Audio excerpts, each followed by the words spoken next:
Get the new Donkey Kong 64 bundle with the banana yellow game pack and the new Jungle Green N64 console. It's got a Jungle Green controller and comes with the...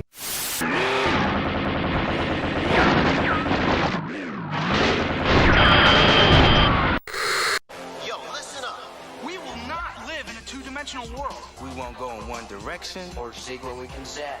We will walk through walls. We will take a look around us. We will not be confined.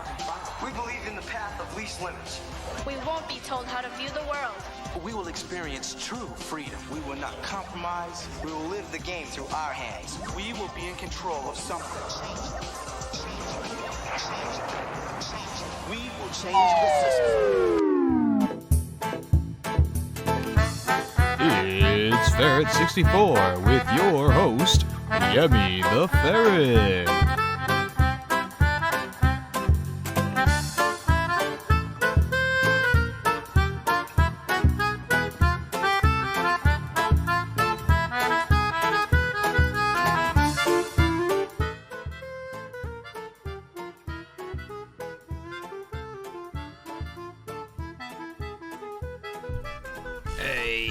Hey, what's up, everybody? It's me. Oh, YemmytheFerret here. As the music dies away, we will once again be seeing me. That's right, YemmytheFerret. What's up, everyone? I'm back. I'm back from vacation, and it is so sweet, but also bittersweet to be back. Thanks to everyone who stayed subscribed to the channel and to the the Twitch channel while I was away. Appreciate that. I mean, it wasn't that long, guys. Come on. We're dropping like flies out here. Anyways, good to be back. Good to be back, I tell you what. Alright, let's get some music pumping in the background so I can focus. I find that I focus more when I have something playing in the background. So, if you don't mind, I will slap that right up. Alright. How's everyone? What's up, Shinobi Nando and Coco Gamer? Thank you for coming to the stream. Hope you guys have a good time. We're gonna be talking about PAX. PAX East 2020. I was there. I was there, guys. I was there. I saw it all. You know, I didn't play it all, but I saw it all. Thank you for the host, Coco Gamer 120. Thank you so much.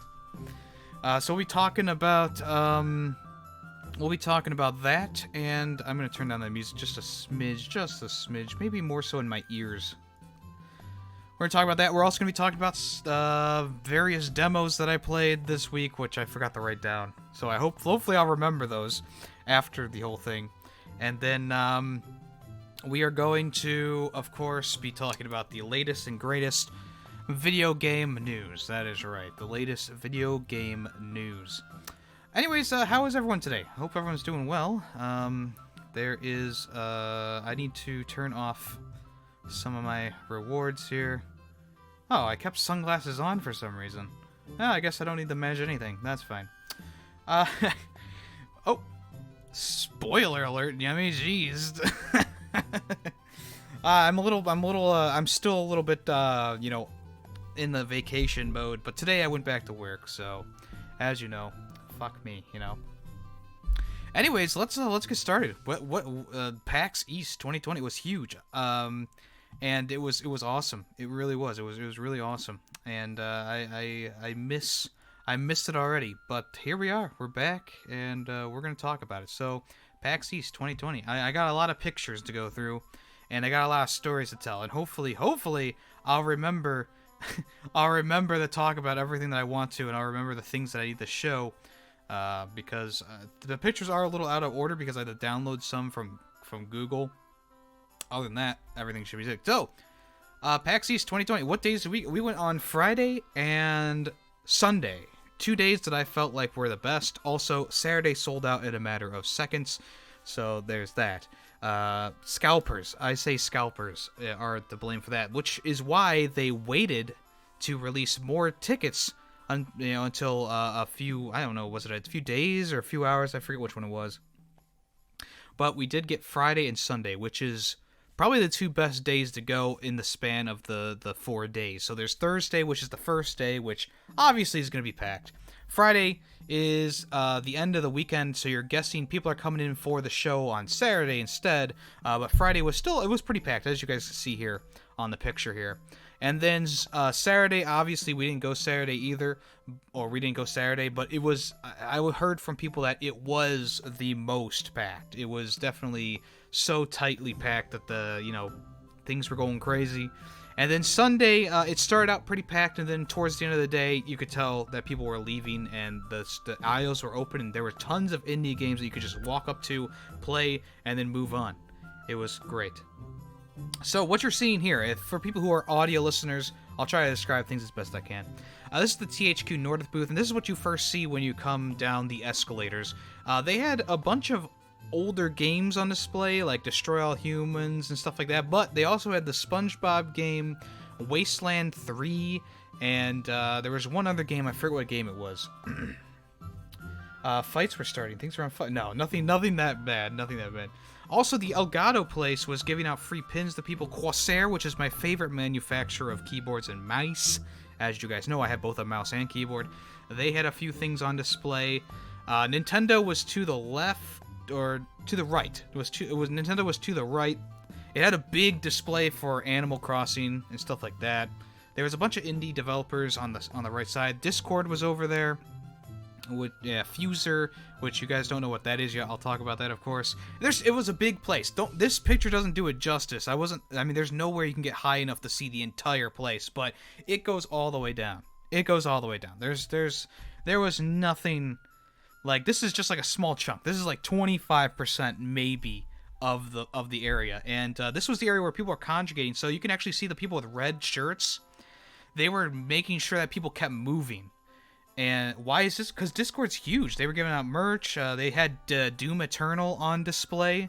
They're big, And also Mixer was there as well, if you see that. Mixer was there instead of Twitch, which is 2 years in a row that Twitch wasn't there, which is unfortunate for, me moving over to Twitch. I guess they're more so with TwitchCon now. So yeah, they were ushering people along because people were congregating over here because Animal Crossing was right there. And it was a huge display, people taking pictures of and stuff like that. And there was also huge lines for Animal Crossing, which circled around the whole, almost seemed like it circled around the whole building. But the first thing I gotta show off, I'm taking off the glasses. That's long enough. I have a bunch of stuff to show off on the floor and also on my lanyard. But the first thing to show off is the Isabelle pin. And this pin you got by doing something on your Nintendo account. So you go to your My Nintendo account and you go to events, and then you can get a QR code which they read, and they give you a free Isabelle pin. So we got 4 of these because you could do one each day. You couldn't double it up, but you could do one each day.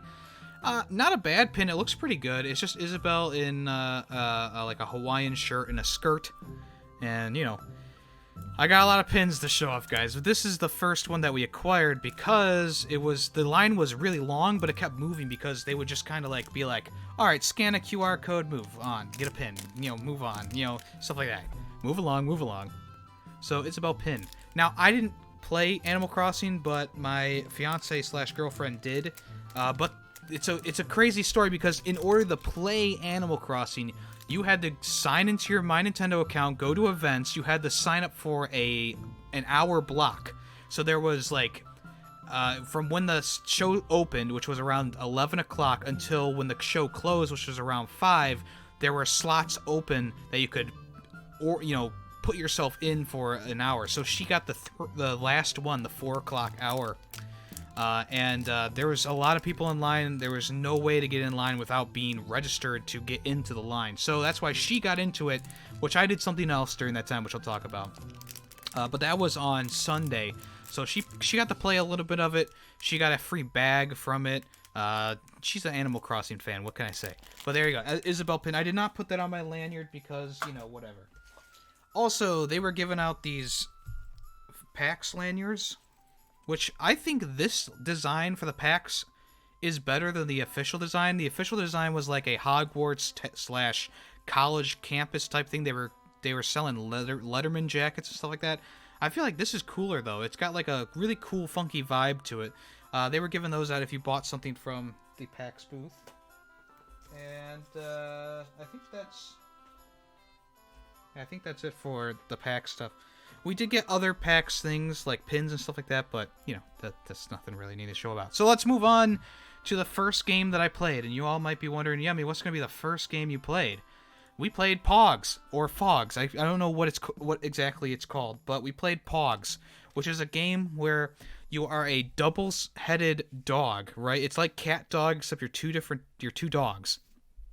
As you can see from the picture, you're one big dog. You can stretch, you can grab onto things, you can bark, stuff like that. It was a very colorful and fun adventure. And if you signed up on their website for their mailing list, you got a free Pogs pin, which is just one of the dogs. Just one of the dogs. And that was really cute. They actually ran out of them by the time that the show was over, so cool beans for us. But yeah, it's an elongated dog, and you can stretch, you can turn, you can spin. I took a picture with the two dogs. There I am with the two dogs. It was a fun little time. So I might be asking, Yummy, what the hell is Pogs? I mean, it's been around for it actually was shown off a year ago at PAX East, at the PAX itself. And they came back this year with a longer demo. So the demo was pretty cool. It went across like 4 different levels. So the opening of the level was just kind of learn the basic of the controls. You were in this great green grassy area. You learn that if you have one dog attached to a water spout, the other side of the dog will act as a fire hose, and you can spray things with water, and it will grow plants and stuff like that. Throughout the level, you wanted to find golden bones. We got 7 out of 8, which is pretty good since we weren't really trying to find them. So after you got through the first area, to exit the areas, you see these like big, these dudes who kind of look like towers. They have teeth. Those guys' mouths would open, and you would go inside the mouth, and you would be transported to another area. And the next area was a arcade. And it was a really fun area. You could make popcorn. You got to play a bowling game, which was pretty fun. There was also this thing where you had to attach to 2 sides of a board, and you would move upwards, and you had to move this ball around things you would find inside of a pinball machine, and that's how you would get the ball to get to the end. That was a really fun area. And then the final area was this nighttime nightmare area. So you would have one dog attached to a light source, and then you could use your other dog as a flashlight. It was a 2-player game, so one person would control one side of the dog, one person would control the other side of the dog. So that was pretty cool, and you could scare away ghosts and stuff like that. And then the ending was pretty cool as well. But it was a fun game, and I'm glad that we played it. And we played it first because the line was hella short, and the demo was probably about 20 minutes long. So pretty decent demo. Plus, you get a free pin with it. So you can't say no to free pin when you sign up for the website.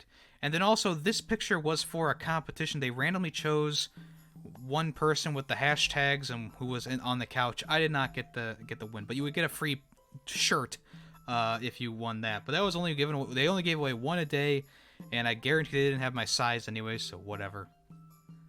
Alright, so let's move on. So, Moving Out. Okay, here's a cool one. Moving Out is a game by the same developers as Overcooked, which I believe is Team 17. If you don't know what Overcooked is, it's a very basic cooking game, but it's a puzzle game at the same time. So, you get orders in, you cook the stuff, you move on. Moving Out is kind of the same concept where it's a 4-player game. 4-player game. You had to play in groups of 4, though, with this one, or 3, depending on how big your party size was. So, what you do is you take furniture, okay? You take furniture, and you put it all into a moving truck. And depending on how fast you do it and all that stuff, you would get a bronze to a gold medal. And at this booth, if you got a gold medal on this day, you would get a free plushie from them, a free Moving Out plushie. Let me tell you guys right now. We got the plushie. We got the plushie. It's a pretty awesome looking plushie. It's just it's the box that I'm showing on the screen. It's Moving Out. It has the different things on it. It looks like a box. It's a box, guys. But on the side it says, "Beware of bees. Ask me about one more jump." Praise Cube Okay, who broke my sippy cup? Stuff on the side there. On the other side, offer cube fancy hats. Platforms may levitate. Embrace your package. Parcels return when thrown. So it's just a play on the different things you would see on boxes for when you're moving things. And then on the tag, it says 100% polyester fiber, 0% pure giraffe pelt. Handle with love. Do not feed after midnight. Made in China. So we did get the plushie because we were paired up with 2 people who had played the game already. But yeah, it was really cool, really cool. So the game, what's the game like, Yemmy? Well, it's just like the characters from Overcooked. You can kind of see them in the background here, and you literally you need to find a way to fit things through doorways, through windows. You can throw things if you want to. So at the end of it, we were really trying to rush it because we were almost out of time for the gold medal, and we just started throwing things. Holy shit!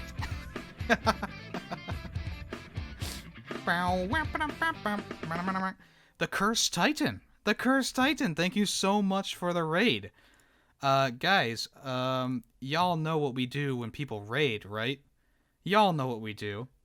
Cursed Titan, thank you for the raid. I appreciate that. Let's I have a good feeling about this one, guys. Oh, yeah! Thank you so much for the raid, Cursed Titan. Hope you enjoyed that. It's new. I needed to do something different, you know? I had to do something different, so we did something different. How y'all doing? How's everyone doing today? We were just talking about PAX East, and we were talking about moving out. If you want to, you can follow me. It's probably, I probably have, scared everyone off. You're right. Oh, here we are. Let's go ahead. I'm doing well, thank you. I just got back from vacation. This is my first day back at work and first day streaming, as you know. All right, let's get back to it, guys. Let's turn back on the background music so I don't feel like I'm alone. All right, so where was I? Moving out. We got the plushie, and yeah, it's just a fun game. This one comes out later this year, I think in April. It's definitely on my list, so you know, it should be on yours too. It was a fantastic little game, and it's made by one of my favorite developers, so if you want to, you can check that out. Let's move on. Oh, there's the plushie. I had to take a picture of it. I think I posted that on Twitter.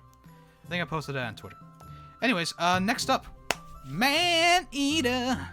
Man-Eater is a RPG shark game. It's great. So we actually got 2 things from this booth. One of them is a hat. It's a foam hat that you wear on your head. It's supposed to look like a fin, a shark fin, right? You put it on your head, and you wear it around. You know, I'm not going to do it now because I don't want to mess up my hair. And then you also got a frisbee as well that says Man-Eater on it, and there's like blood splatter on it. So there's that. Oh, I'm a little off. There we go, there's that. So, you know, whenever you want to, just go down to the beach, throw the old frisbee around, eh? Then also, they had this booth that was doing videos. So you would stand in front of this green screen, and they put you into this little like animation here of the boat crashing and then the shark going to eat you. It was pretty fun. I like that. I got another one of those for a different game as well. But that was a fun one. And this game, it wasn't like. I think that we waited the longest for this game, and it was like a 15-minute demo, and it was really fun. Don't get me wrong, but I think there's a few things they need to iron out in the game. This game actually was revealed during the game awards in a few months ago, and I remember Coco Gamer being like, "It just looks stupid." Well, you know what? It actually was a really fun time, just tearing people apart. You attacked hunters, scuba divers, boaters. You could flop out on land and wiggle around on land and get people for a limited amount of time. It was hilarious and fun. Am I going to get it for full price? I don't know, because I don't know how much it's going to be. They haven't revealed that yet. But I'm hoping if it's like $30 to $20, that's definitely the price range that I would definitely purchase this one in. But Man-Eater was great. I loved Man-Eater. It was a really fun time. Was it worth the wait? I don't know about that. It was a short little demo, and if you skip the cutscenes, it was even shorter, which I accidentally skipped the. I didn't accident. There was an ending cutscene that was just another trailer for the game, which had been showing on the TV the entire time. So I was like, skip it. It was like a 3-minute video, and I was like, you know what, just skip it. But yeah, it was a fun time. I really enjoyed this one. I think that it's going to be pretty cool when it releases. Like I said, just need to iron out a few things, you know?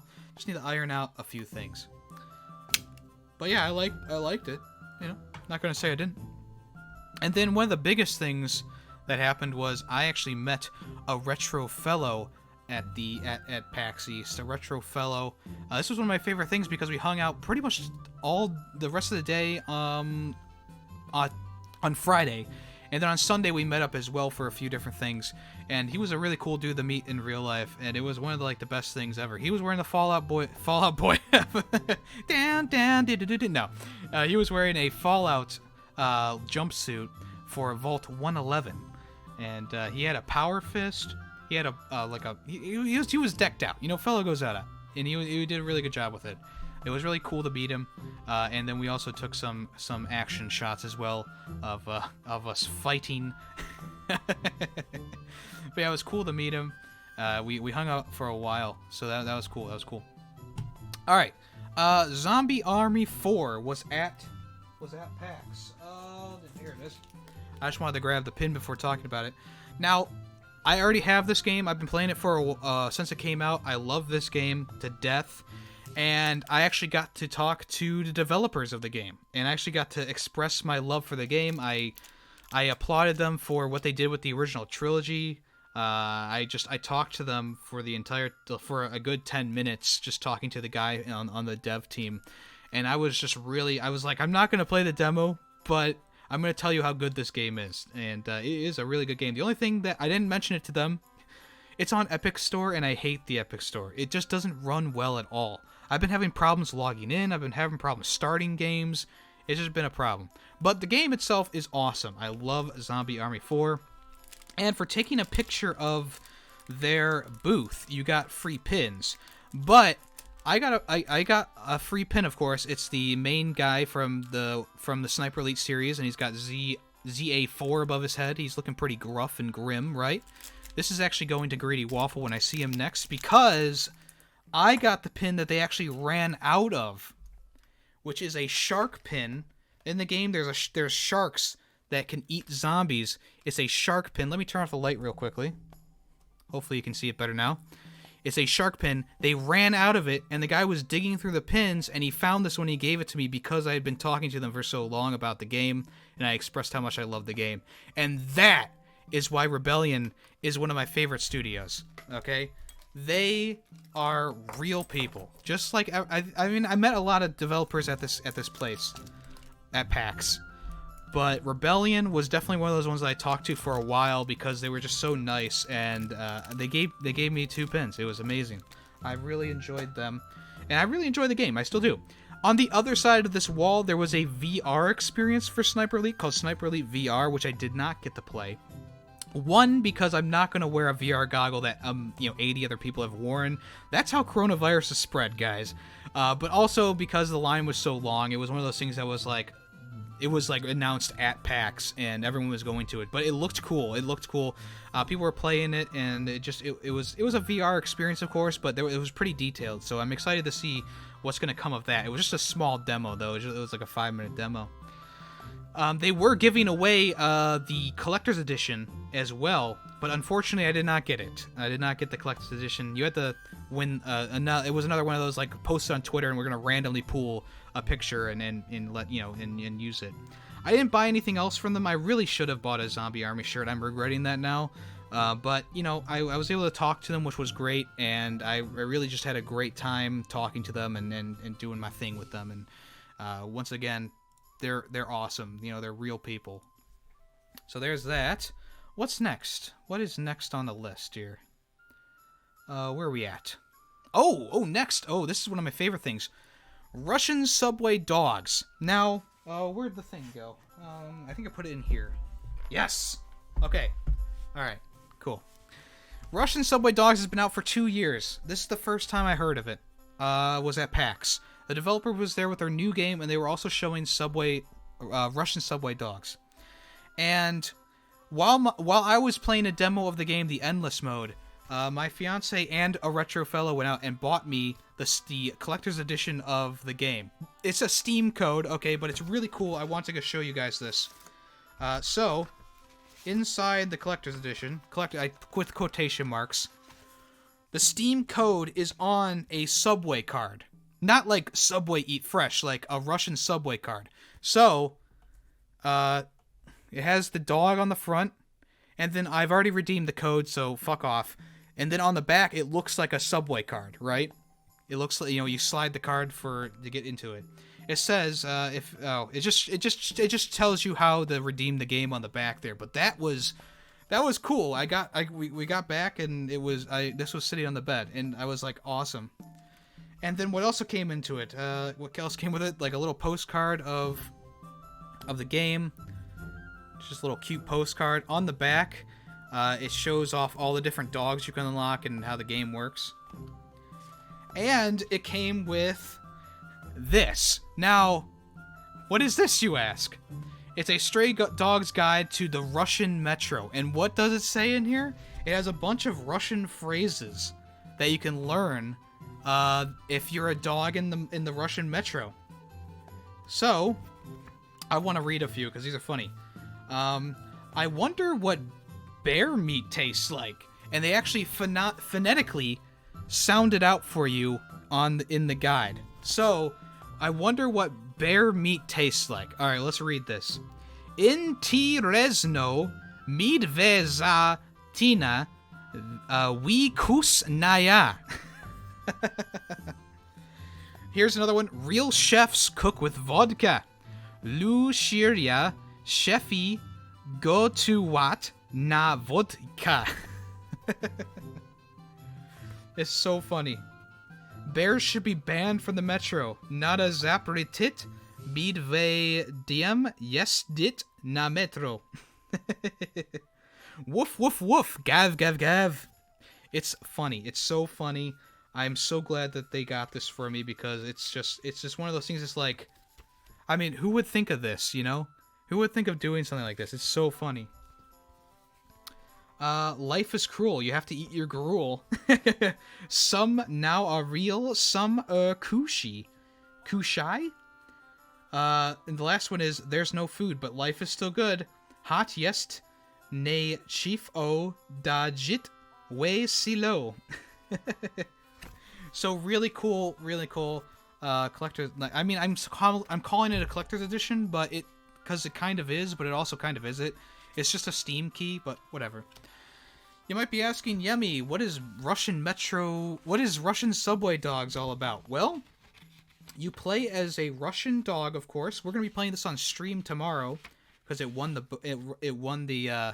vote. But we're gonna play this on stream tomorrow. But essentially, you play as a dog in the metro, and what you do is you go up behind people and you bark. And you get them to drop their food. So in the picture here, they're showing a burrito, right? And that's one of the main things of food. And you want to keep your health up by eating. So as you go through the level, you start to be hungrier and hungrier. So you have to eat more food to keep your health up. And essentially, what happens if you go all the way down, you die, right? There you have a second chance, and then for like a slow-mo, and then you die. There's other dogs in the metro, like the Doberman and the Poodle, and the bear actually comes out as well. The bear attacks everyone. The Doberman only tries to steal your food, and the Poodle will jump and try to steal your food. And there's also little girls who come around with chocolate. If you eat the chocolate, you're poisoned, and you're poisoned until you can eat something else. But you want to get the Doberman or the Poodle to try and eat the chocolate instead, right?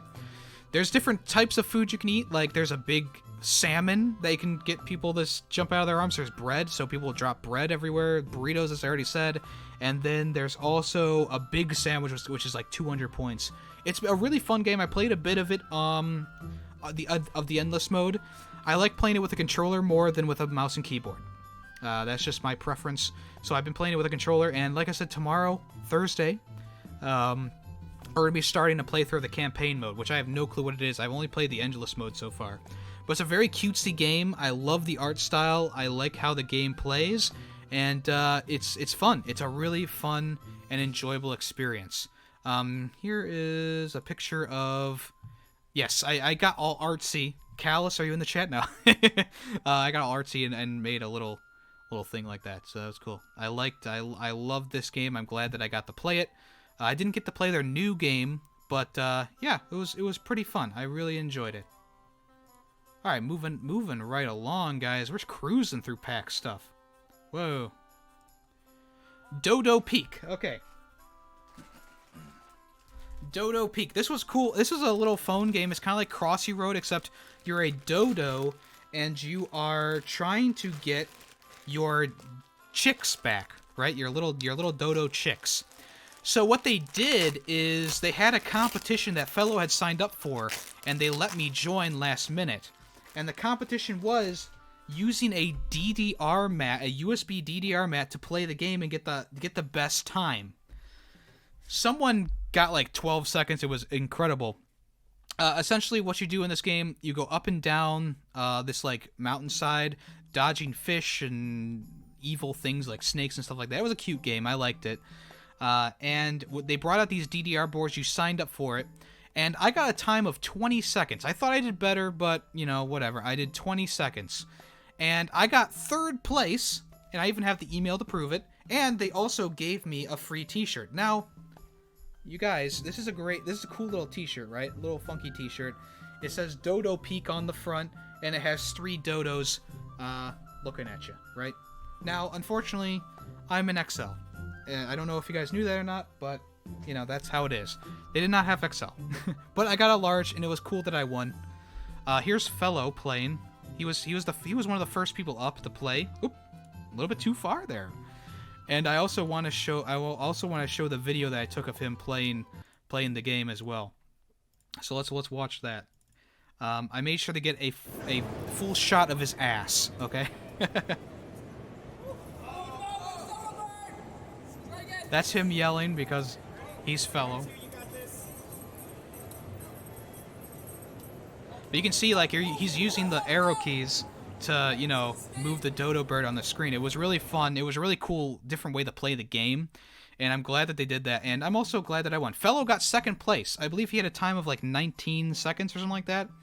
As you saw from the video there, he was only using 1 foot. I used both feet, you know, because I'm a pro gamer, okay? I'm a pro gamer. Okay, what else, guys? Next is Dogfight. Dogfight.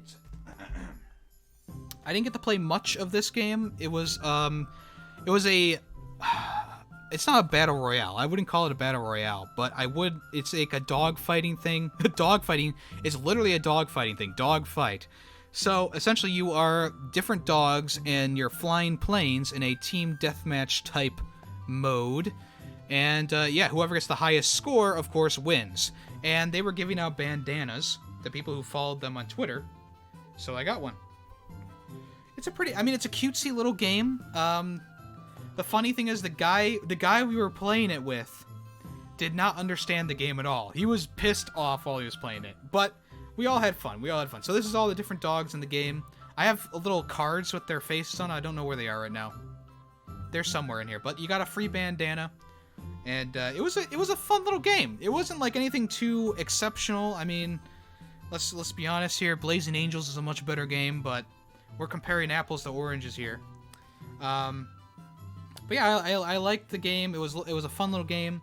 If it comes out, I'll definitely think about picking it up, especially if it's cheap enough. But yeah, like I said, it was just a basic little arcade shooter. There were different weapons you could use. I used a mailbox and like a ball thrower or something like that. The ball thrower was like a missile launcher, and the mailbox was like a Gatling gun. It just kind of poofed all its mail out at the same time and hurt people. And then I don't think like the different dogs had different abilities, but they all had their own kind of backstory, which is on the cards that I don't have. But yeah, it was a fun little game. I enjoyed the moment that I had of it. Okay. So next, what's this? First Four Figures was there, and they were showing off their new figure, which is the Uka Uka guy. It was really detailed. It was awesome. Then they also had some smaller ones as well, like Crash Bandicoot, Dark Souls guy. Also, you had Spyro there with a gem. It was really cool to see actually see the stuff up close, right? Because usually I'm just watching a video or something, you know. But this was actually, you know, the first 4 figures booth. So it was pretty cool to see the stuff up close. Do I have enough money to buy these? No. They're like $80. This one was like like 200 or something like that. It was crazy. But cool stuff indeed. What's next? Sacrifice your friends. I didn't play this game, but I did draw this little character. I'm just kind of showing there's all these different... People were way better at drawing characters than me. There's a Squidward over here. There's anime girl. So pretty much what you would do is you would kind of create your own character or something like that. I don't know how the game works at all because I didn't get to play it. There was a long line for it, but I did design a sacrifice. So there's that. Next, Chivalry 2. Okay, Chivalry 2 was really fun. So, spoiler alert. So this was another one of those ones where you got your picture taken and they did something to you. So this one, they chopped off your head, right? So there's me. I commented, I'm like, I look kind of emo in this picture, and the guy just kind of nervously laughed. I don't know why. But there it is, paused. So Chivalry 2, I didn't even know this was coming out. I did not know this was coming out. But yeah, they put you in the frame here with a green screen. They had like a green screen like bib on you, so they could make the stuff come out. It was kind of cool. But Chivalry 2 was really fun. The graphics definitely got an update. The combat and stuff like that is a little bit different, but for the most part, it was still Chivalry. We played a match. They loaded up like 25 people at a time just to kind of fill out the spaces in the game, which was awesome. The line moves hella fast. So you played one match of like the defense mode. So one team was attacking, one team's defending, and it was a blast. And actually, Amanda got the first place on our team for number of kills. Even though the team lost, we still won in spirit, right? Like I said, what else can I say? It's Chivalry. If you don't know what Chivalry is, just check it out.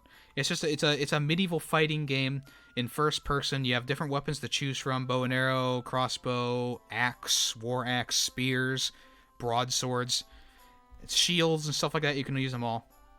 It was very fun. It was very fun. But I don't think it was like there was nothing like super spectacular other than the graphics look really, really nice. But yeah, I played with a controller. A lot of people were playing with mouse and keyboard. I played with a controller for all the games that I played that I could, because I like the controller, okay? A lot of people are keyboard-centered. I'm a controller guy. Oh, you can actually see here. So if you look here at the corner, here's the green screen. The camera's here. And you can actually see a guy dressed as Spider-Man is getting the bib put on him so that they can green screen out your body. But yeah, it was a fun time. I really enjoyed it. Chivalry 2. Chivalry 2. What's next? SpongeBob. So we'll go back to the other picture because I didn't actually play it the same day. SpongeBob: The Battle for Bikini Bottom. We played this at the end of the day when there was only an hour left in the show and the line was 0 people long. Okay, 0 people long. It was literally just a demo that they showed on YouTube not too long ago. It was the first level, and you got to face the boss fight. You had 20 minutes to explore and kind of go through the game. I did as much exploring as I could. There were some areas that were closed, saying coming soon. There was like a bowling mini game you could do, but it was closed. So it was like, all right.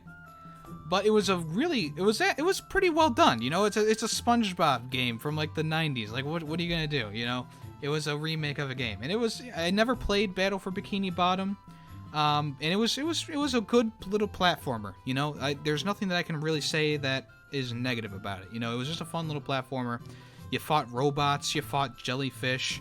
The main goal of the first level is to get ointment for Squidward because he's zapped by so many jellyfish.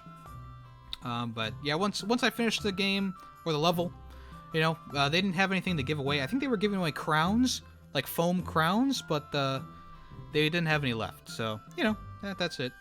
But yeah, it was a fun game. It was a fun little game, and I'm excited to see when it comes out, the full game comes out. Hey, how you doing, Arc 35? What's up? Not too much. Just got back from vacation, and we're talking about the PAX East. How are you doing? How have you been? So I think that was the end of the first day. Yeah, that was the end of the first day. I also limited run was there. I didn't get a picture of him, I don't think. but I bought the West of Loathing physical edition. And it's a goofy little game. I played the what was it called? I forget what it was called. There was a game on. It was a Flash game. It was like an RPG type style game with goblins and stuff like that. And this is the sequel to that game. You play in the West, and it's still like the same thing. But the funny thing is, on the inside, there's a little pamphlet here, and I thought, oh, it's just like the controls or something like that. No, it's something even better. This is so funny. So here, I'm gonna turn off the light for a second.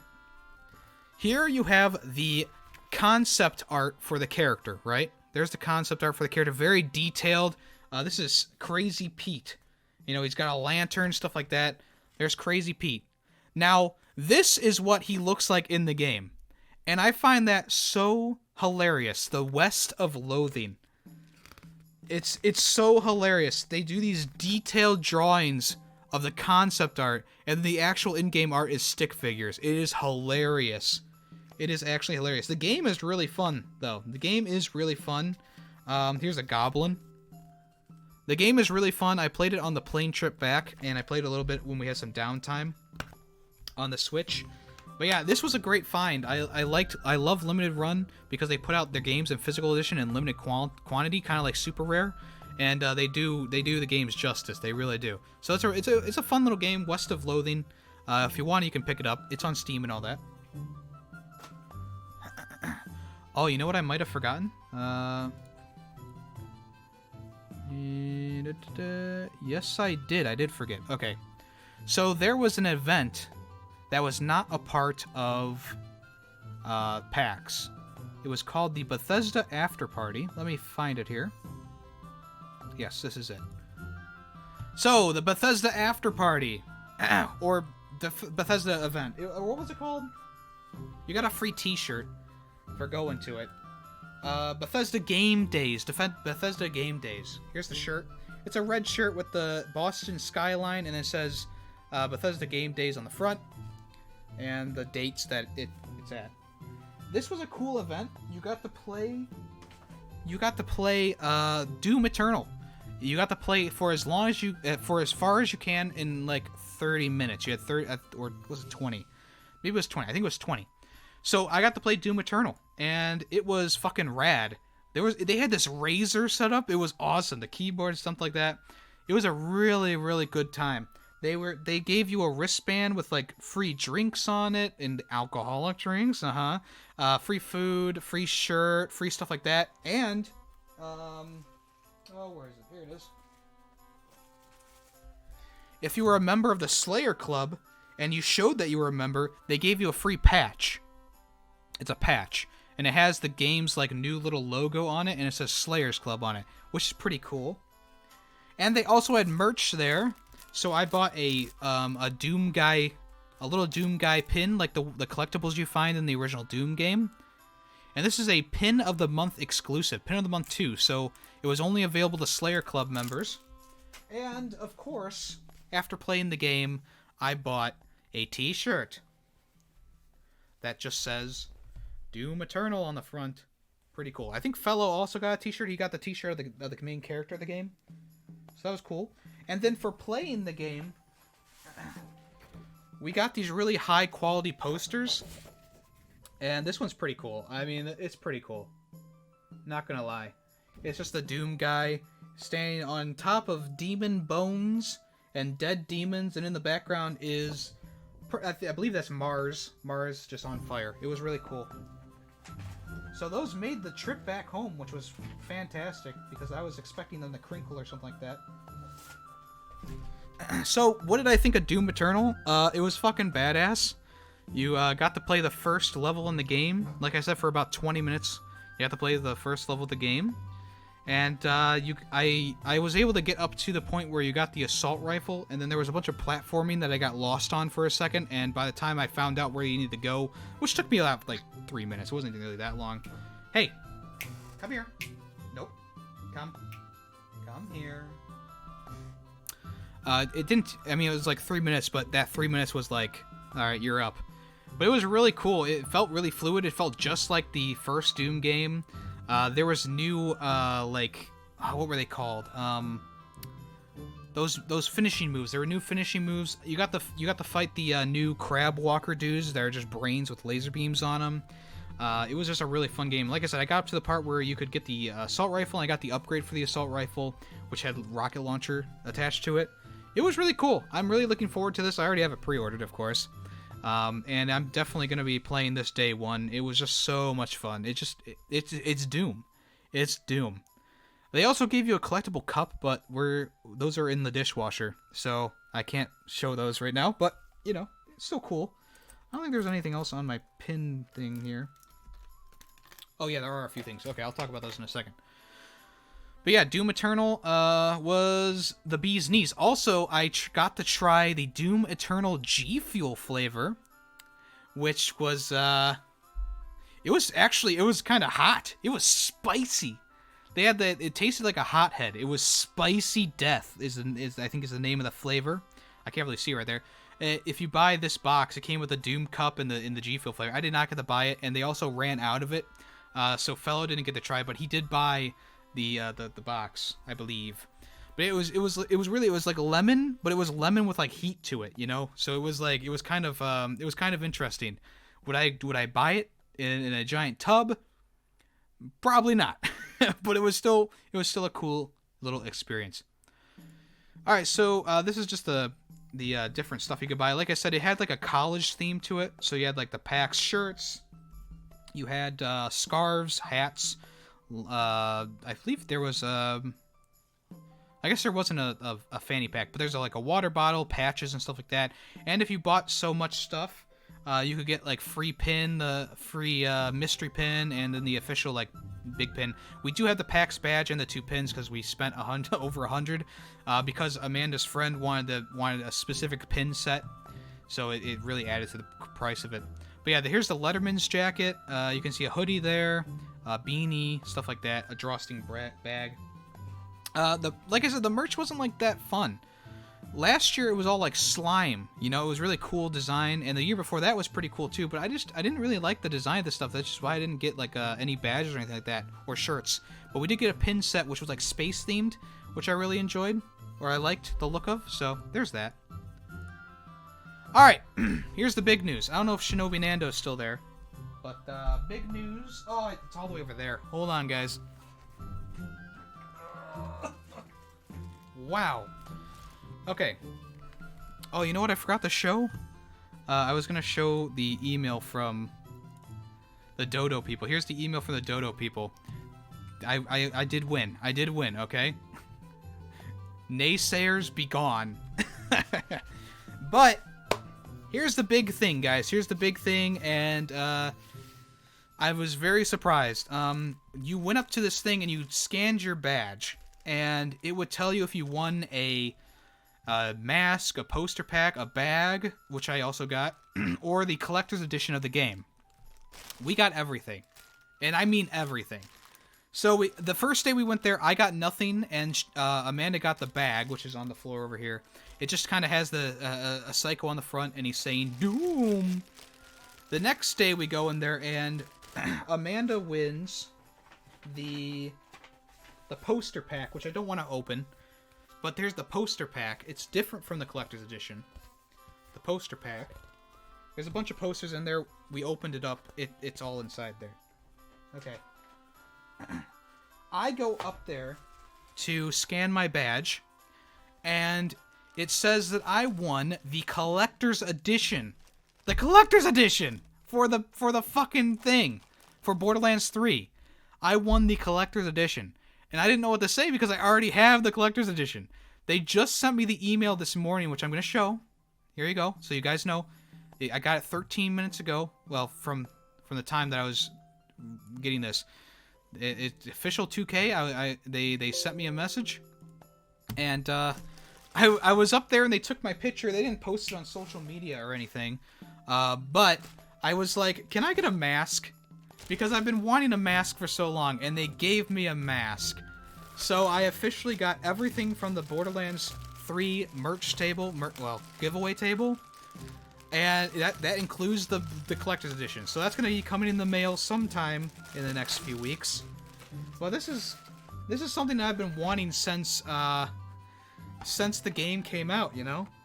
I can't put... I'll hold on 1 second. Let me take off my headphones. Ooh! Well, I mean, there you go. Ooh!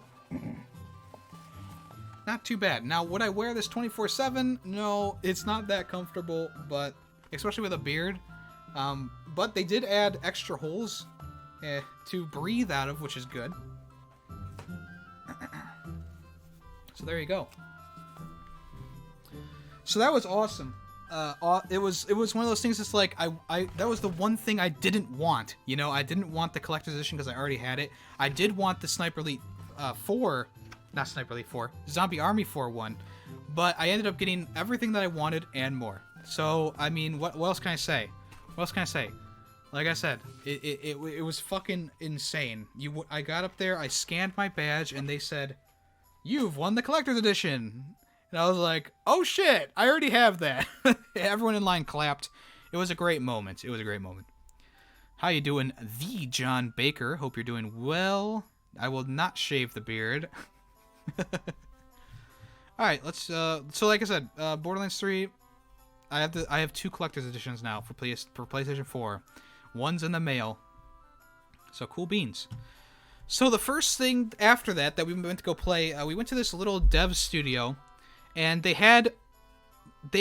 actually sell their games on old cartridges. So they have Sega and old Nintendo cartridges in those actual old school things, and they have like these old CRT TVs here that you can play their games on.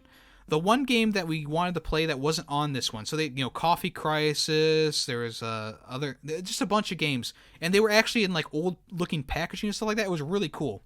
The one game that I did play from them was called Bite the Bullet. This is a new game from them, and essentially what you do is you shoot people, you shoot like mutants and robots with these guns that like are named funny things. Like one was a spaghetti assault rifle. There was another one that was like a shotgun, but it was like ravioli. It was weird. It was all food themed. And when you stun an enemy, you can actually eat them. You go up and eat them. So it's like a Metal Slug type feel to it. And you can actually see here, once you eat enough, you'll actually be able to transform into the fat version of yourself. So there's the thin and sexy version.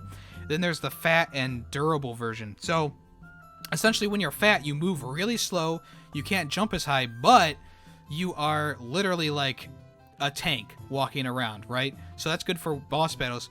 I didn't know how to not transform, so I ended up getting stuck on these spikes here. And I eventually was like, all right, well, that's enough. But it was a fun little game. It was like an 8-bit style. It was really interesting a concept. The soundtrack was great. It really was. The soundtrack was awesome. And yeah, so there you go. Bite the Bullet. Wasn't too bad. Blazing Sails. I didn't get anything from these guys, but it's made by a Belgian studio called Iceberg Interactive. And what it is it's kind of like Sea of Thieves, except it's just a battle royale. And we lost big time. I rammed the enemy ship, and they had better weapons than us, and they killed us. That's why I don't like battle royale games, okay? I actually got a code to join their Discord to get free access to the beta. I don't know where it went. It's somewhere around here.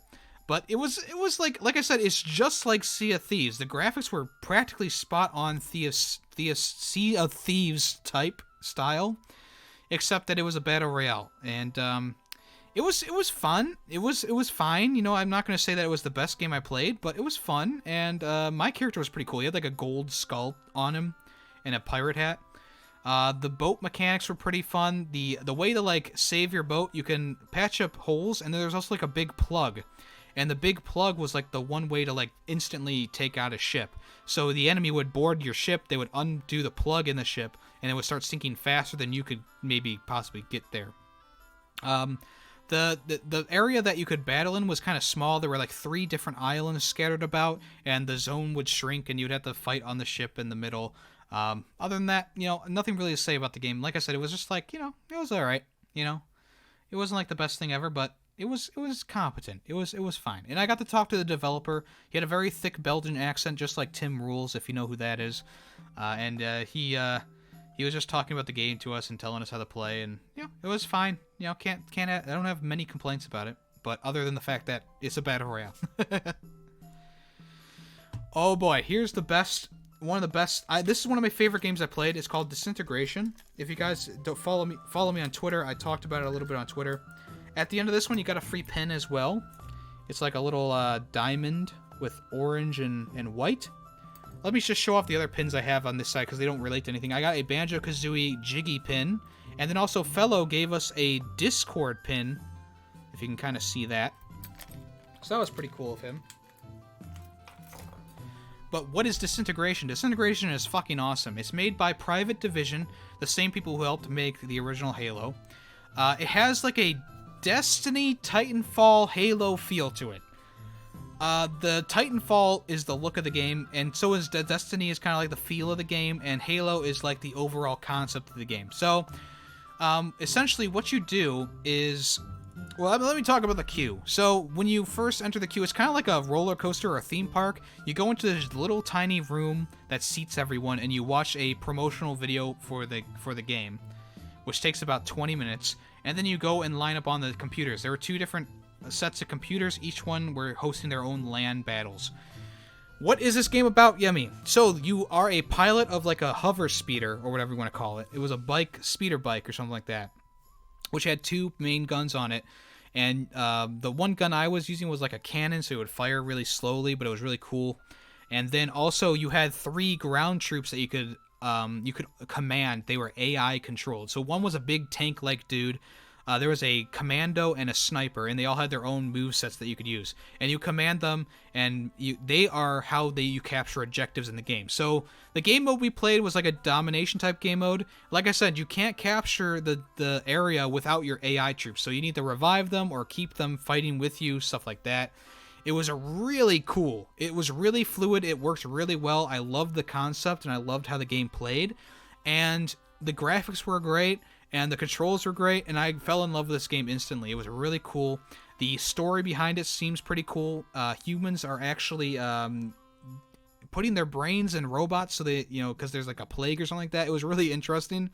And yeah, I'm really interested in this game. The 2 different factions are pretty cool. The evil faction, of course, has like spikes all over their ships. It's like, ooh, edgy. But yeah, it was a really cool game. Really cool game. It was a combination of a few different games that I really enjoy. And of course, I got a picture on the speeder bike, of course. Oh, a little bit too far there, Yemmy. So, really fun game. If you haven't checked it out, check out Disintegration if you like Halo, if you like Titanfall, if you like Destiny.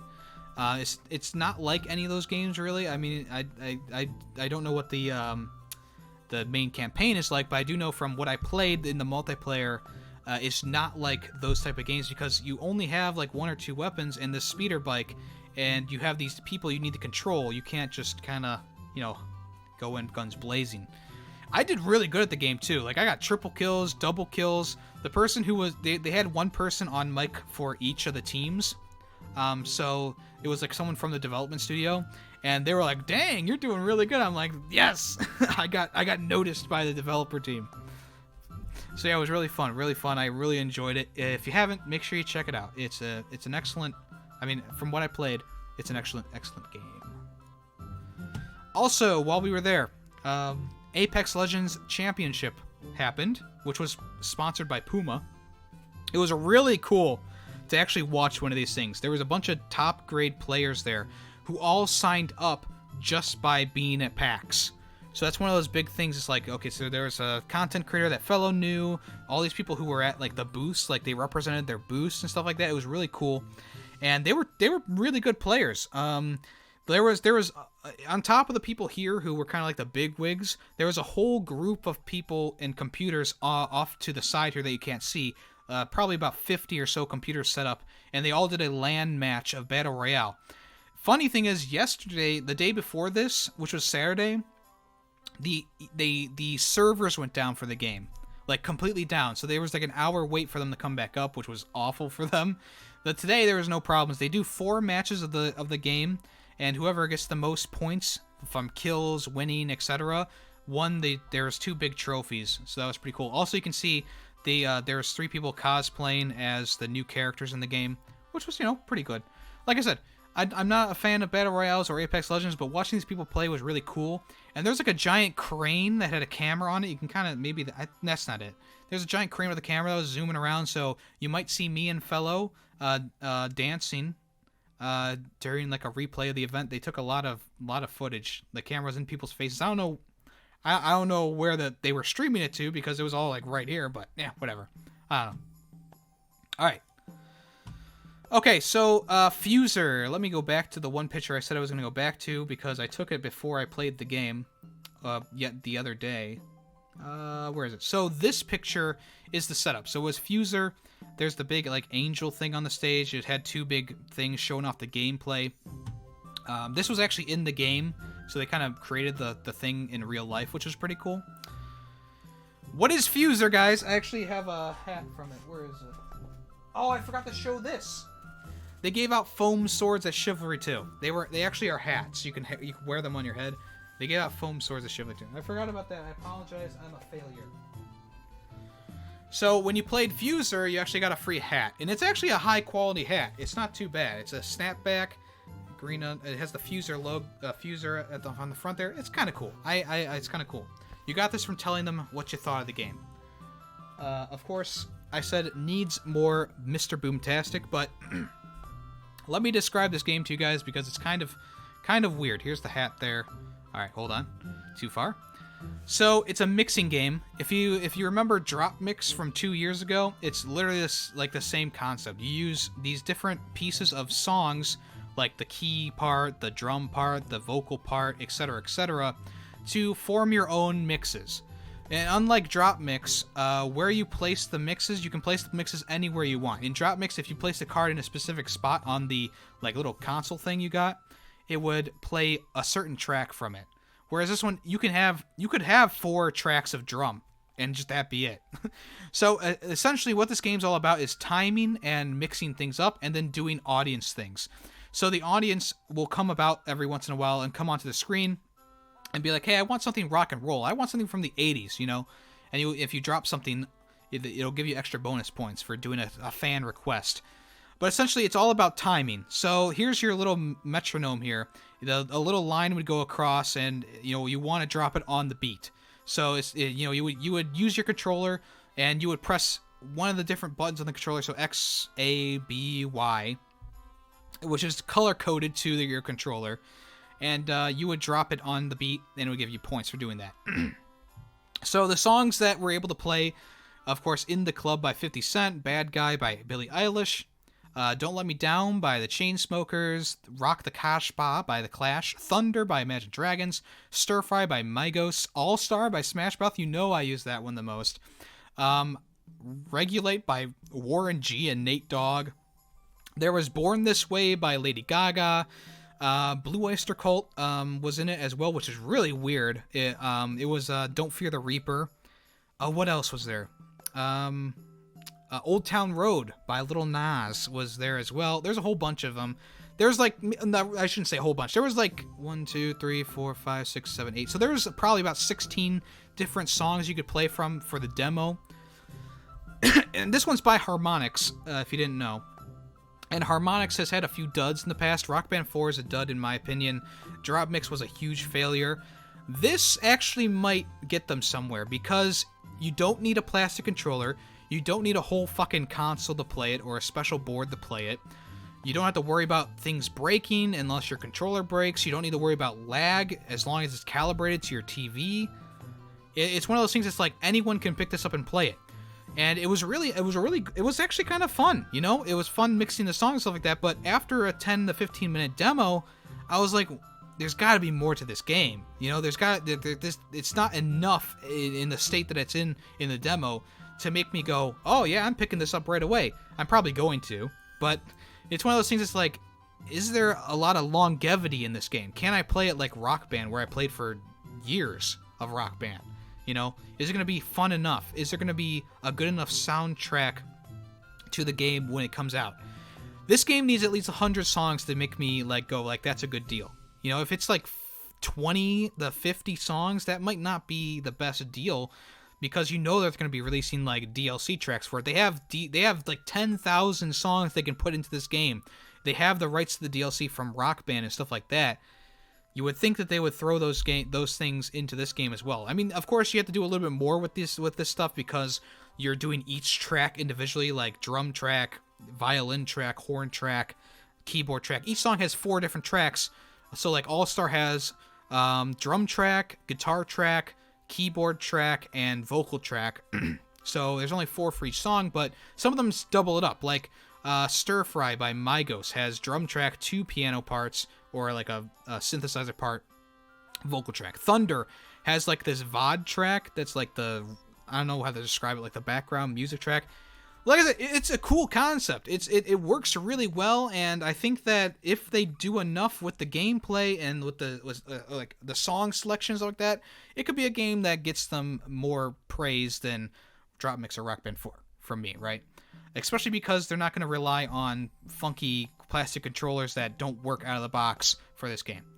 So like I said, put as many songs as you can to this game, Harmonix. If you're listening to this, put as many songs as you can to this game, because that's going to be the selling point. Not the story mode, not free play mode, whatever.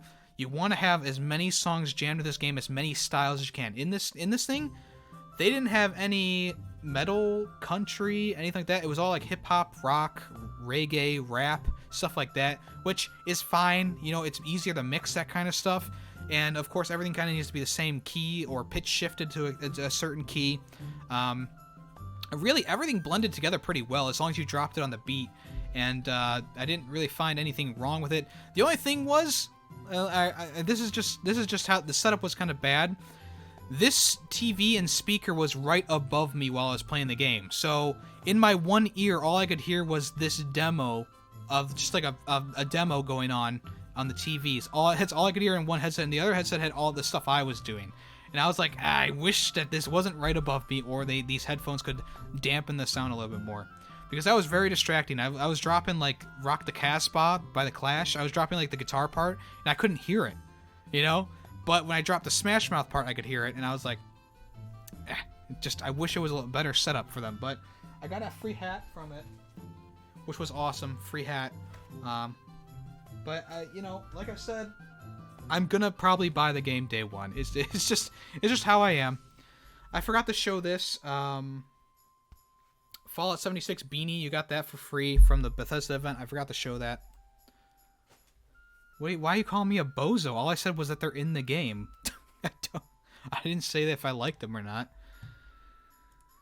Okay, next up, Carry On. This was a game I really wanted to play. This is a game that I really, really wanted to play, and I waited in line for at least an hour, not an hour, but like 30 minutes for it. This is the game that they showed off at E3 during their event. This is Devolver Digital, and it is a really interesting game because you play as a monster, kind of like The Thing, and you eat people, and you try and get through the level without dying. It was really cool. It was a really cool concept. I think the controls need a little bit of work because some things just weren't working. Like when you're trying to reach for a lever, you have to be very, very precise. But it was a really cool game. I really, really love this game, and I can't wait for it to come out. They also had that Disc Room game, which I talked about last time, which looked really cool. I watched a lot of gameplay of it, but I did not get to wait in line to play it. It's one of those games that's like you dodge discs and stuff like that. You know what? It's blades, razor blades. This game, though, I loved Carry On. It was a really cool experience. I can't wait for the full release because it's a really cool concept, and I really enjoyed my time playing it. The demo was a whole level, so it was like a 20-minute or so demo. You got to kind of play around with different moves and stuff like that. So there was like a charge attack move. There was a reach and grab and bring them in and eat them kind of move. Stuff like there was also different enemies to fight as well. So there's guys with flamethrowers, guys with shields. There was regular humans like scientists and stuff like that with just pistols. There was also like these robots that would come out. I beat them all. I was a good monster. Technically I was a bad monster, but I was a good bad monster. You know what I'm saying? You know what I'm saying. Next, so by this time the games were kind of, the convention was kind of closing down. So we got to play. We just sat down and played this game called Colt Canyon. It was okay. It was like a randomly generated like a level design type game where you play as a cowboy, and it's like you pick up a gun. You have like 2 base guns, and you pick up weapons as you go. It was very basic. It's like a top-down twin-stick shooter kind of game, and you know, we played it a few times, and then the game crashed on us, and we actually saw like the dev screen. It was kind of cool, but also was like, all right, well, I guess we're done. Like I said, it was a decent game. It had a lot of cool different things to it. It was kind of weird. Like, I think the AI needs to be tweaked. I think it needs to be a little bit easier early on because we were dying a lot during the first level, which is you're not supposed to. But I think a lot of people are having trouble with that. So hopefully they take that feedback and run with it. But when we were playing it, there was no devs around. So when our game crashed, it was like, look around. Okay, I guess we'll just leave. It was one of those types of things. But, you know, like I said, it was a decent little game. We played it for like 30 minutes because you could sit down and play it and our feet hurt so bad at the time. Yeah, it was fine. I like the randomly generated type vibe to it. It was really cool. And I like the soundtrack. The soundtrack was pretty poppin'. Finally, oh boy. Where is that? Bum, bum, bum, bum. We played Darksiders Genesis, and it sucked. At least we got a free pin from it. It's just the Darksiders logo in a pin form. I don't know what they're going for with this game. It's a top-down kind of like top-down twin-stick kind of fighter. It's kind of in the vein of like Diablo or something like that. It was really lame. It really was. There was nothing really cool about it. And the game's already out, so I don't know why they brought it to PAX. I mean, I guess just to kind of put another game in there to try and sell a game to you, but I didn't like it at all. And my game glitched, of course. There's a part where you're fighting two big bosses one at a time, and the second boss morphed into the ground, and the door didn't unlock because the boss was gone. And I was like, well, that kind of sums up my experience with the game. It was just a boring little hack and slash game. It definitely did. It kind of had the same vibe as Darksiders, but then again, it was just like very, very basic.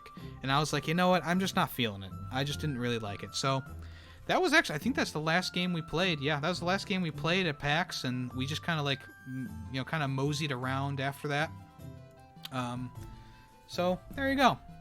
That was my experience at PAX. I loved PAX. It was great. We're definitely going to go again. We've already gone to West and East. We haven't gone to the Houston one yet. Oh, I did bring this up. Here's the patch that we got. PAX 2020 East. PAX East 2020 patch. And then also, the company that made the Banjo-Kazooie merch was there. I didn't buy the vinyl set, but I did buy these really cool keychain things that were sold out on the online store. It has all the collectibles that you can get, like the egg, the Jiggy, the feather, and the music note. It also has Banjo-Kazooie on there. You know I had to pick this up. It's like a charm thing on a keychain there. You already saw the Jiggy that I had, but I also bought the pin version of Banjo-Kazooie as well. Because why not? I was gonna buy the other stuff, but then I was like, you know, I do have to take this all home, and I do want to, you know, live. Whew, okay, that's PAX. That took a lot longer than I thought, but it was worth it, guys. I loved PAX. It was amazing. It really was. If you have any questions, comments, or concerns, you can always talk to me on the Discord. But, yeah, a great time. Great people. I miss it. You know, you kind of miss it. Anyways, let's go ahead and move into the next part of the podcast, which is going to be a little bit smaller than usual. But let's go ahead and, you know, fuck it up. What has Yummy been playing this past week? Alright, what have I been playing this past week? Now, I haven't played much. Like I said, I played a little bit of West of Loathing because I bought it. I also played a little bit of SteamWorld Quest while I was on the plane as well, as you know, my favorite game from last year. But I played the demo of Pumpkin Jack, which we talked about 2 episodes ago. And it was actually really fun. Pumpkin Jack is like it's kind of like a 3D platformer. And you play as this guy named Pumpkin Jack who jumps and slashes and stuff like that. The demo was kind of short, so if you want to download it, it's on Steam. It's short, it's sweet, to the point. It has a great atmosphere to it. It's all Halloween themed. They kind of showed the basic setup of the game, and it was just really fun. It really was. So Pumpkin Jack was a great little demo. I did enjoy it a lot. The controls were fine. I think the camera was a little iffy. You know, I think the camera needed a little a little tweaking, in my opinion. But, other than that, not too bad. Not too bad at all. And I'll definitely be looking into the full game once that comes out, of course. What else did you play, Yemmy? Well, I ended up playing the Final Fantasy... Oh my god, why is this in light mode? We want dark mode! You stupid noob! I got a notification. Oh, something. So, we played, this is Chronoside playing the demo, but I played the Final Fantasy sub demo yesterday. And I gotta say, I'm gonna wait for it to come out and be on sale. Because I'm not a huge fan of these Japanese JRPGs. I'm not a fan of the voice acting. I'm not a fan of, like, just how people talk in these games. And it annoys me enough that I steer away from them. Most of these games are good games, you know? They're not my style of game. And this game is a little bit more my style, though. That's why I'm thinking I'm going to pick it up when it goes on sale later this year, probably a Black Friday or something like that. Because it was actually kind of fun, right? You know, the combat style was interesting. It was like more open combat, not like a turn-based combat. And I liked controlling the different character that you could play as in this game. And I felt like the moves and stuff like that were pretty fun to use as well.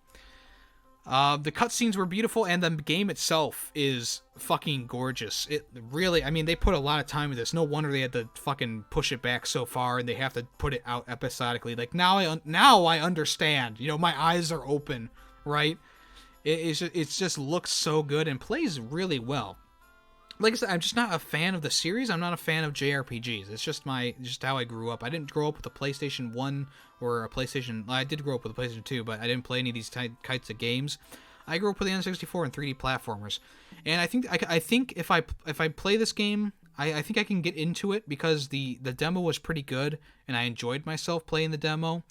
Like I said, I get annoyed with the voice acting in the games, whether it's Japanese voice acting or English dub. I don't like the little anime grunts and stuff like that they do. It just doesn't appeal to me. And even though the level design is good and I like the graphical style and stuff like that, I don't think I'm gonna get it day one because I'm not a fan of Final. I tried 15. I wasn't a fan of 15. This game looks a little bit more my speed because it seems more linear and it seems like things are gonna work out a little bit better for a person like me who just kind of likes more action. It kind of felt like Devil May Cry or something like that. It was a little bit more limited to Devil May Cry, but it felt a little bit like Devil May Cry or I don't know what else to compare it to, but it definitely felt a little bit like Devil May Cry. Ratchet and Clank, no. So yeah, that's my thoughts on the Final Fantasy VII Remake demo. I did play it. That's what I'm saying. I did play it. I gave it a chance, and I found out that I don't want to buy it day one, but I definitely want to buy it one day because the game looks really good. It plays really well. And I think it's going to be a smash hit, even if it is going to be episodic. So yeah, there you go. That's my thoughts on that. Thank you, Chronoside, for supplying your gameplay. All right, speaking of the Final Fantasy VII thingamaboo, I'm going to turn this off because my face is lit up like a Christmas tree. It is available on PlayStation 4. You can try it out. It was at PAX, and it was one of those scenarios where you had to sign up for a time, and you had to come back at that time and wait in line. Fellow did it, and his brother did it. I did not do it personally, because I didn't know. And I went to go play Fuser while they were doing this. So, but yeah, it's out now, the download. It's a pretty small download, so it shouldn't take you too... It took me about an hour to download it. But in the end... It doesn't really matter because I deleted it after I played it. So, anyways, like I said, Final Fantasy VII Remake is available now to play. Also, this was kind of weird. Final Fantasy VII Remake wearable speaker is going to be an accessory available in Japan. It's kind of funny. So it's a speaker that you wear around your shoulders. There's an off switch there you can see, and probably the volume stuff is on the sides. It has the Final Fantasy logo on the side there. It doesn't get much bigger than that. And the box art is just the Final Fantasy VII Remake. It has Sony's logo on there, stuff like that. The retail price is going to be about $272, which is about 29,380 yen. And you can slap the device on your shoulders. I believe it is Bluetooth enabled.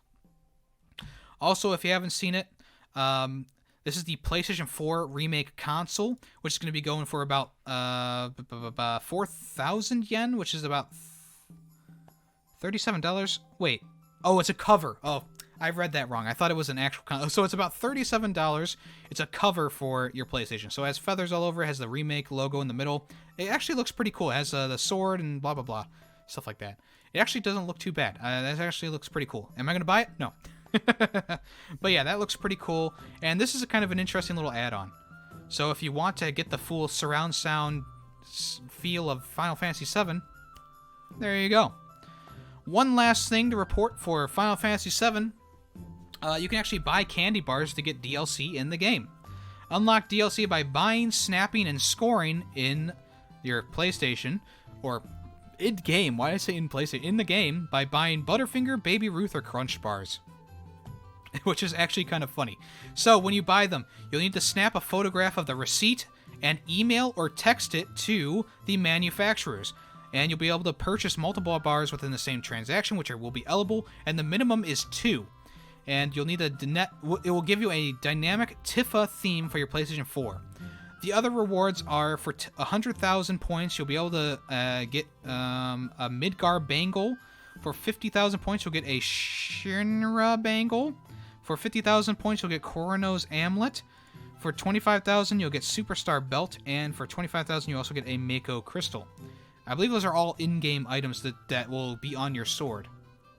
Also, oh, that was it. Okay. So this is between March 3rd and the 14th of May. So if you want to, you can get on that now. Go out and buy your Butterfingers and stuff like that. I like Butterfingers. I don't know about you guys. I like Butterfingers. Crunch bars are okay. Baby Ruths are okay. But Butterfingers is definitely the one that I would buy for this. But, you know,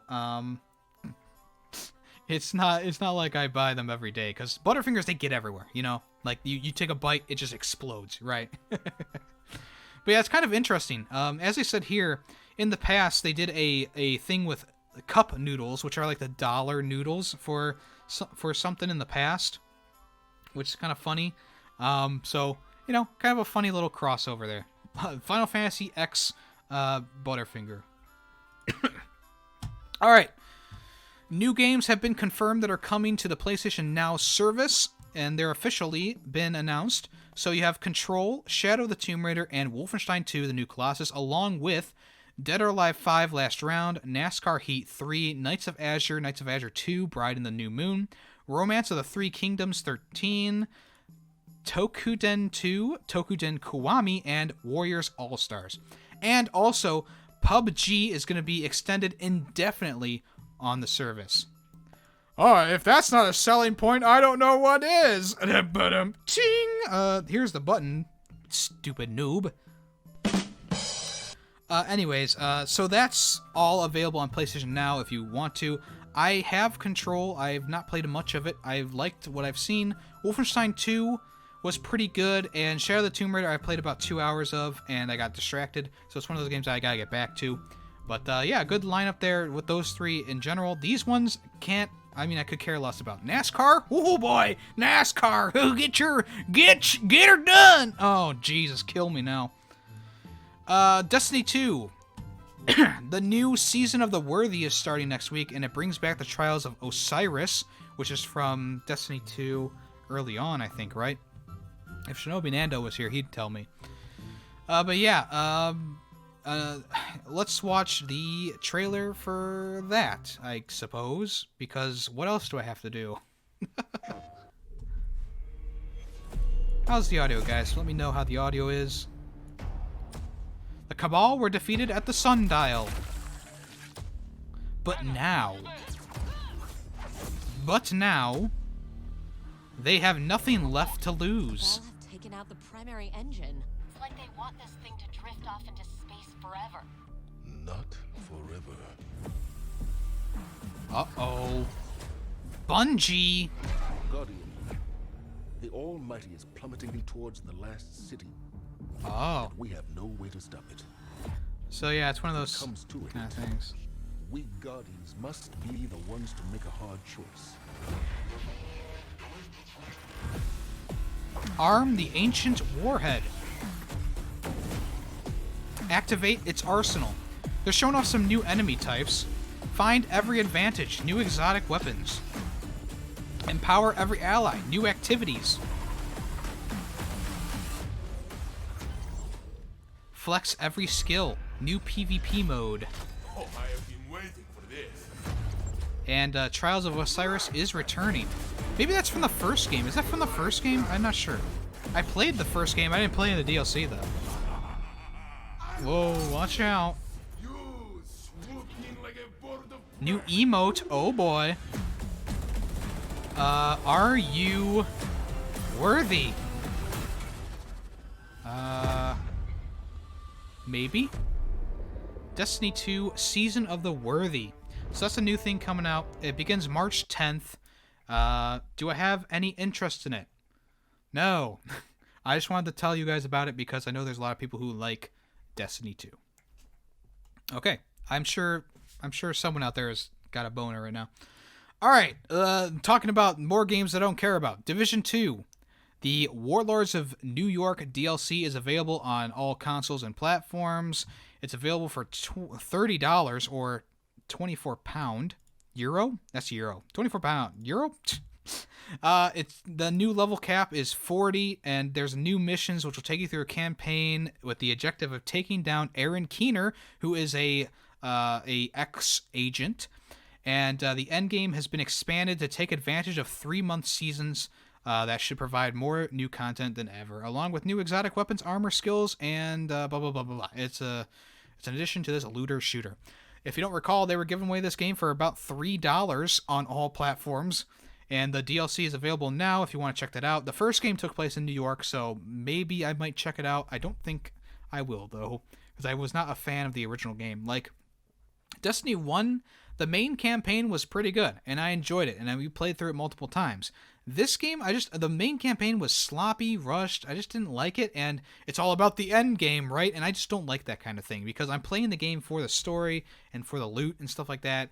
And I just don't like that grindy end game content like Destiny does or this game does. So me, I'm staying away from it. But if you want to check it out, go right ahead. All right. So this is an odd one.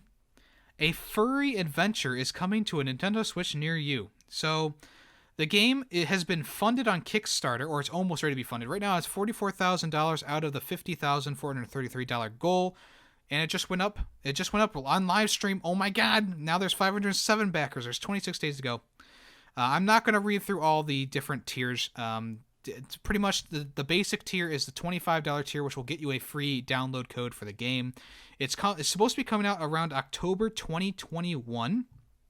And it's a game called Nekojishi Lin and Partners. It's a game kind of like Ace Attorney, except it's a little bit more cartoony, right? And you kind of run around with like these little furry sprites. It's of course there's anthropomorphic animals in it, so if you think this is hot, this might be the game for you. There's just different characters. It's kind of like a crime-solving game. Am I saying that right? It's an architecture firm specializing in the restoration of haunted locations, and you must solve the problems of the beast man spirits dwelling within them. As Lin and Partners grows, a larger company looms near.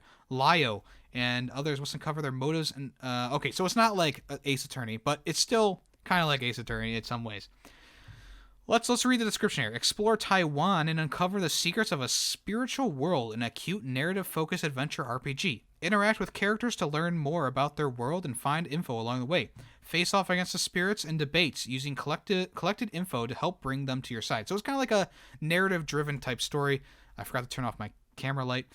Delve into a game deep with world history and references to religion and traditions based in Taiwan. Explore a wide game world. Talk to characters and help them out in quests, solving puzzles and learning more about the local history and traditions. When things come to a head, you'll need to prove the truth and face off against spirits in real-time RPG debate battles. So like I said, it is kind of like Ace Attorney. I was right. Make smart use of the information you acquired and rebuttal your opponents. So yeah, like I said, it's slated to come out in October 2021. So that's still more than a year away, but it has almost gotten funded, so it's really close. It's based off of the visual novel that came out in 2017. So there you go. There you go. So if you want to, you can check it out. So it's kind of like I mean, it's an interesting concept for sure. And if you're a fan of this type of stuff, there you go. It's the game for you. Okay, so it's official that Death Stranding is coming to the PC this year, and it's going to be coming out the 2nd of June. And they've shown off what is coming with the PC edition of the game. You can pre-order it now. So it comes with a special case, as you know. It comes with 2 posters, goggles, the goggles in the game. You'll also get some stuff in the game as well. Oh, this is in-game stuff. I thought this was real stuff. You do get the posters with the game, but you also get in-game DLC. It's pretty much the same as the Bridges gear, and there's also the bronzed goldish gear as well. So like I said, it's coming out it is coming out June 2nd, 2020. You can pre-order it, of course. And there's also going to be a Half-Life, I don't know if it's going to be DLC or something like that. It's going to come with a head crab. You'll be able to put it on your noggin, which is kind of interesting. It's not shown here, so I'm thinking it's something in-game that you have to unlock. But that's kind of funny. So there you go. It's not going to be a PS4 exclusive for long, but, I mean, people still call Gears 5 an Xbox exclusive, so technically this is still a PS4 exclusive, right? Because Gears 5 is available on Windows 10, and people are still calling it an Xbox exclusive. A Microsoft exclusive is more like it. But yeah, PS4, it's coming to PC. Death Stranding. That's all I gotta say. All right, if you don't recall from last time we did this last week, Sony, Hideo Kojima, and EA dropped out of GDC 2020, which is the game development convention. And also, Activision has also told us on Twitter that they have dropped out of CDC due to the coronavirus. And now, the GDC people have officially canceled the event, and they're going to reschedule it for the summer, because so many developers are canceling the event. So it was supposed to start, I believe, in March, right? Am I thinking that wrong? It was supposed to start sometime in the next few months. So they came out on, of course, their website and said, after close consultation with our partners in the game development industry and community around the world, we made a difficult decision of postponing the Game Developers Conference in March. So it is in March, I knew that. Having spent the past year preparing for the show with our advisory board, speakers, exhibitors, and even event partners, we've genuinely upset and disappointed not to be able to host you at this time. We want to thank all our customers and partners for their support, open discussions, and encouragement. As everyone has been reminding us, great things happen with this community when this community comes together and connects at this GDC. For this reason, we fully intend to host GDC event later in the summer. We will be working with our partners to finalize details, and we'll share more information about our plans in the coming weeks. So, yeah, I mean, interesting news, of course. I mean, it was bound to happen with everyone dropping out. Activision, EA, Hideo Kojima, and Sony were our 4 big companies dropping out of this. Yeah. So, Facebook also. Facebook Gaming also announced they weren't going to be here. That was the final jab in the heart. Am I right? Speaking of coronavirus, Plague Inc. If you don't know what Plague Inc. is, it's the disease. It's a disease game. It has actually been banned in China now. Interesting thing though, the Switch version is not affected. Only the version that's on phone. So let me read the statement from the Plague Inc. Evolved developers. We have some very sad news to share with our China-based players. We've just been informed that Plague Inc. includes content that is illegal in China as determined by the Cyberspace Administration of China and has been removed from the China App Store. This situation is completely out of our control. It's not clear to us if this removal is linked to the ongoing coronavirus outbreak that China is facing. However, Plague Inc.'s educational importance has been repeatedly recognized by organizations like the CDC, and we are currently working with major global health organizations to determine how we can best support their efforts to contain and control the COVID-19 coronavirus. We are working very hard to try and find a way to get the game back in the hands of Chinese players. We don't want to give up on you. However, as a tiny independent game studio in the UK, the odds are stacked against us. Our immediate priority is to try and make contact with the Cyberspace Administration of China to understand their concerns and work with them to find a resolution. Nothing is changing outside of mainland China. We will continue to support and update both Plague Inc. and our newest game, Rebel Inc.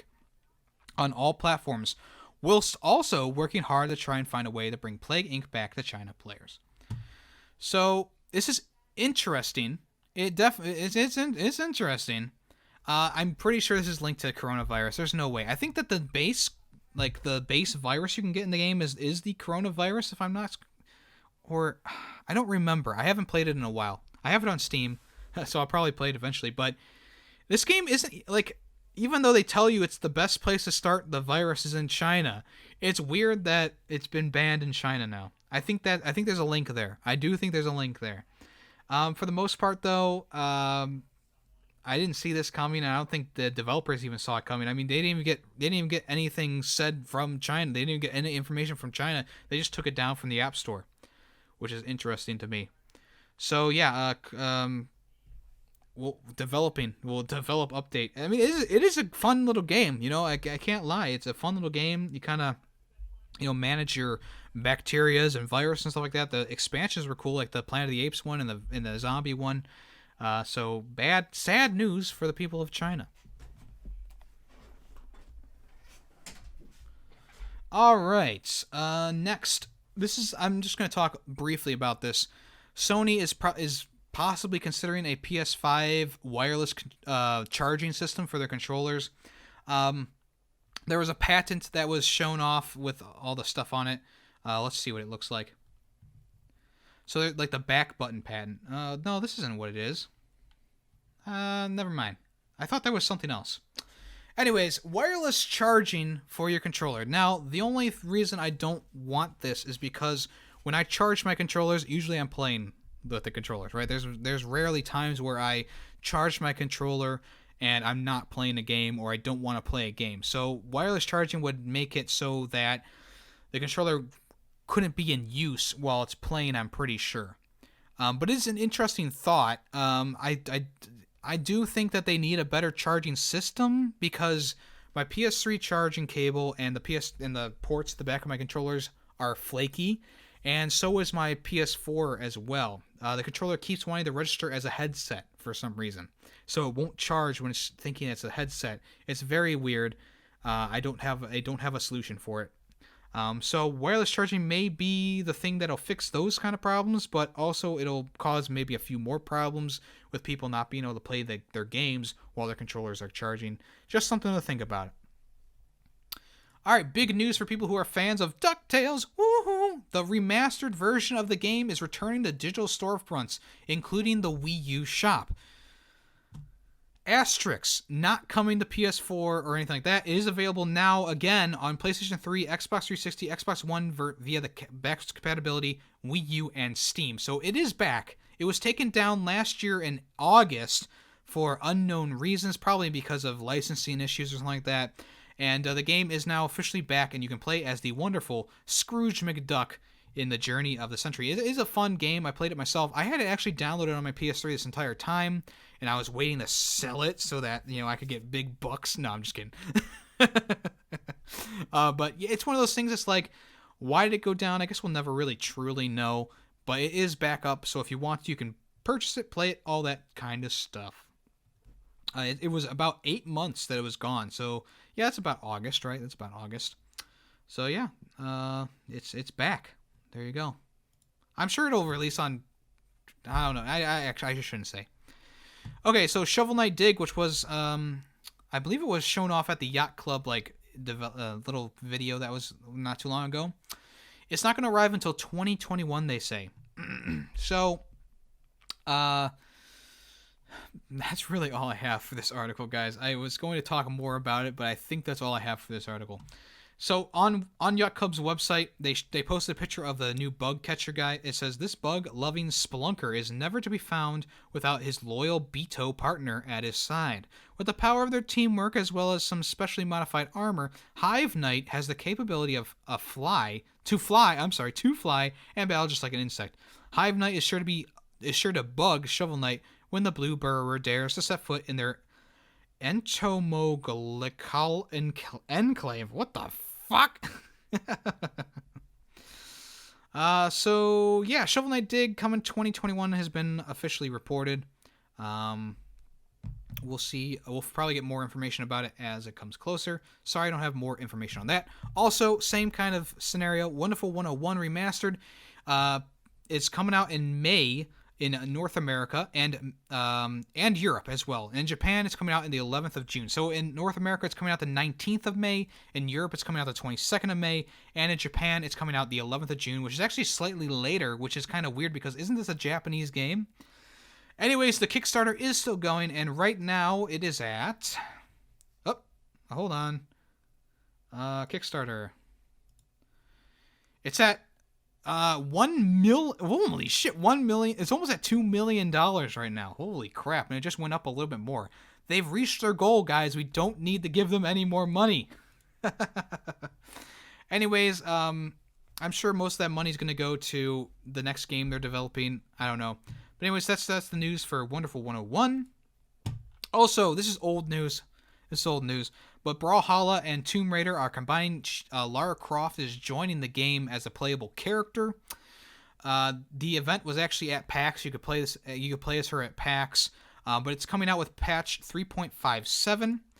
The Tomb Raider Epic Crossover event will include custom signature effects, a dedicated roster spot, and an additional skin that has its own unique weapon skins and lock-in animation, as well as an animated podium, new temple climb game mode, a permanent addition to Brawlhalla's custom games, a new free-for-all map called Temple Ruins, bonus login gold, and more.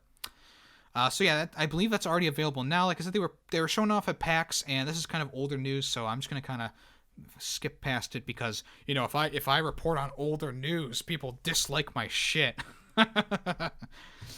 Alright, also, Halo Combat Evolved, the original Halo game, is available with the Master Chief Collection on PC right now. You just have to download it through Steam. It's about a 6 gig update. It comes with both the old version of the graphics and the new version, which you can actually switch between with a press of a button. I was watching Fellow play it the other day. Not too bad. Like I said, if you have the Master Chief Collection on Steam, it'll automatically be unlocked for you. Just have to download it. If you buy it on its own, of course, it's you have to download it as well. So yeah, cool. I think this kind of dropped out of nowhere because I wasn't expecting this. I didn't really hear anything about this until the day of. So it's one of those things that's like, hey, it's here, it's ready. I'm more interested in playing Halo 2. I want to play through all the games, of course. I've already played through all of them except for Halo 2. Halo 2 was the only Halo game that I didn't get to play because I don't think it was on PC. I wasn't able to download on PC. I played Halo a lot. I played Halo 3 on Xbox 360. I played 4, of course, on 360 and Reach, but I never played Halo 2. So it's going to be interesting to play that game for the first time. I still have to play through Reach on the channel, and I want to play through this game as well. So when people finally eventually vote for that game, I guess we'll play it. All right, the first Luigi's Mansion 3 multiplayer DLC is is available now. I forgot to turn back on the music. Oh man. Is available now on Nintendo Switch. You're going to be getting bone-chilling new costumes called Mummy Ichi, the Green Knight, and Groovigi. Along with a new Scare Scraper mode and some matching spooky themes that will randomly transform the appearance of the tower's floors. So, Mummy Luigi is just him wrapped up in mummy sheets. He has a pink hat on. The medieval Luigi is a knight-based Luigi, kind of like he's in Chivalry. And Groovigi is him in like an 80s, disco-themed outfit as well. So that's pretty cool. It's going to be available for $9.99. It comes with also new minigames, Dodge Brawl, Riverbank, and Tricky Ghost Hunt. So like I said, the DLC is for $9.99 from the Nintendo eShop. The second part of this DLC will release at the end of July with 3 new minigames for the Scream Park mode, 3 new Scare Scraper outfits with matching floor themes and ghosts. So if you purchase this DLC, you also receive in-game Polterpup light called Flashlight Type P as a special bonus. And it can be used in story mode or multiplayer. So kind of fun there. Ratalaka Games. They've came out with like a direct style thing and showed off the 7 new visual novels that will be coming to the Switch. I don't know anything about these novels. I'm going to read through them. Long Live the Queen in HD, Blind Men, Syrup and the Ultimate Sweet, Angels with Scaly Wings, A Summer with the Shiba Inu, Tales of Averon, Seasons of the Wolf, J-Sai, The First Case HD, and that's it. So if you're a fan of visual novels, there's 7 new ones coming to the Switch, and I don't know how they're priced. They don't show any prices, but I'm sure they're going to be less than like $10. I guarantee it. So yeah, pretty cool information there for people who are fans of that.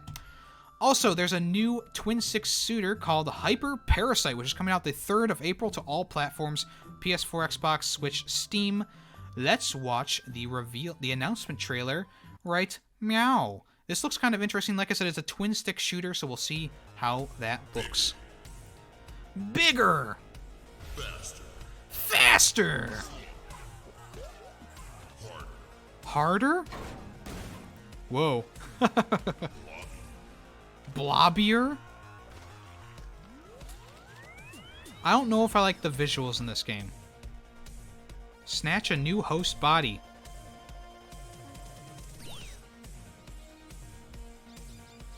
I like the soundtrack. The soundtrack's pretty good. So there's a bunch of different characters you can play as, and you upgrade your characters, of course, as you go through the game.